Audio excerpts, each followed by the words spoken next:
Let's look at the figures. Well, you know, in the Labour government, we like to think of ourselves as a little bit special, and we're particularly good at conjuring tricks, you know, sleight of hand, making people disappear, well, making people appear, certainly, you know, a live peer or whatever.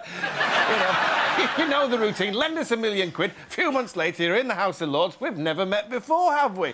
Or in the case of the environment, it's sawing emissions in half with the aid of my glamorous assistants, Michael Meacher, Margaret Beckett and Debbie McGee-Miliband. Labour claimed to have cut carbon dioxide emissions by nearly 6%. But that figure's only achieved if you start counting from 1990, when the Conservatives were in power. Oh, yes. If I might crave your indulgence, have a look at this graph. Watch and learn. Look at that steady decline. I see. That's your popularity, is it?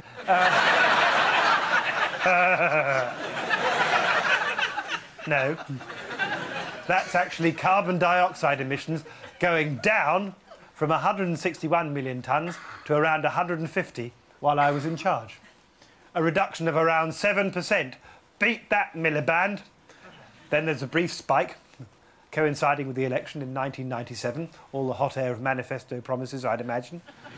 And then it starts to creep up again. Creep being a word I naturally associate with New Labour. I see. So far from cutting emissions by 6%, under Labour, emissions have actually gone up by 4%. Yes. Yes. Trick 2 is for Labour to measure their performance against what would have happened if they'd managed to do absolutely nothing at all. Well, I've met that target. By comparing their measures as against doing nothing, Labour claimed to have cut CO2 emissions by 28 million tonnes, whereas they've actually gone up by 6 million tonnes. Yeah, it's good, isn't it? And for my last trick, this is to do what Tony Blair's so good at, which is to make fatuous predictions, stating, for example, that we'll double our Kyoto target and reduce greenhouse gases by 25% by the year 2010, even though we've hardly made any improvement in the last 5 years. Take the last Labour manifesto, which pledged to reduce carbon dioxide emissions by 20% by 2010. That simply wasn't credible. In fact, it was incredible. But let's be fair, they did actually admit they couldn't possibly do it. 6 months after the election. Bastards.